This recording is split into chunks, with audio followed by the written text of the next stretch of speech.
এবং ঘূর্ণাবর্তে ফের তাপপ্রবাহের সতর্কতা। শনি রবিতে পূর্বে পশ্চিম মেদিনীপুর বাঁকুড়া তাপপ্রবাহের সতর্ক বার্তা। বীরভূম পশ্চিম বর্ধমানেও অস্বস্তি রাত দিনে নাকাল হবে। কলকাতা ও দক্ষিণের বাকি জেলাগুলিতেও গরম বাড়বে। উত্তরবঙ্গের জেলাগুলিতেও বাড়বে গরম। সোম থেকে ফের বিক্ষিপ্ত বৃষ্টিরও পূর্বাভাস রয়েছে। এ নিয়ে আরো বিস্তারিত জানবো।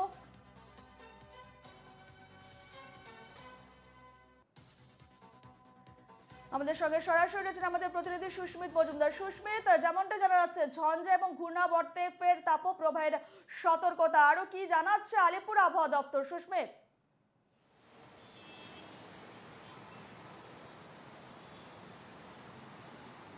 দেখো রূপা, তোমাকে বলে রাখি যে আজ এবং আগামীকাল অর্থাৎ এই উইকেন্ডে কিন্তু এখন কোনো বৃষ্টিপাতের সম্ভাবনা নেই, বরঞ্চ উত্তরোত্তর তাপমাত্রা বৃদ্ধি পাবে।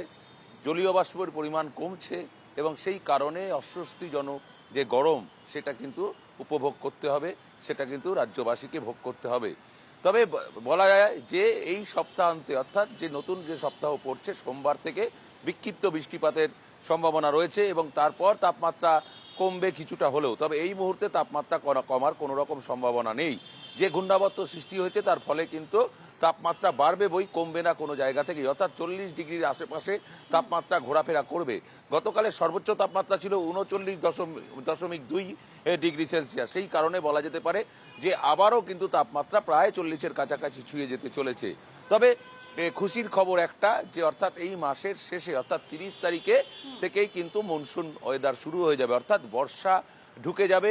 মৌসুমী বায়ু প্রবেশ করবে 30 তারিখে, অর্থাৎ 31 তারিখ থেকে বলা যেতে পারে বঙ্গে বর্ষা শুরু হয়ে যাবে। সেই কারণে এই আরো প্রায় এক পক্ষকাল অপেক্ষা করতে হবে বাঙালিকে, যে এই বৃষ্টিপাতের জন্য অর্থাৎ যে বৃষ্টিপাতের জন্য মানুষ চিন্তা করছে, আকাঙ্ক্ষা করছে একটুখানি জলের জন্য। 2-1 দিন বৃষ্টিপাত হয়েছে এবং তারপর বৃষ্টিপাত কিন্তু নেই বললেই চলে।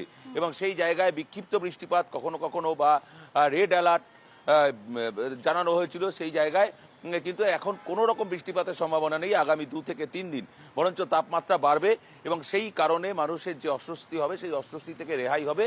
এ সপ্তাহে যে শুরু হবে অর্থাৎ সোমবার থেকে বিক্ষিপ্ত বৃষ্টিপাত হবে। তবে বিক্ষিপ্ত বৃষ্টিপাত কলকাতার শহরের বিভিন্ন অঞ্চলে। বেশ বেশ ধন্যবাদ সুস্মিত, আপাতত তোমাকে ধন্যবাদ জানাচ্ছি।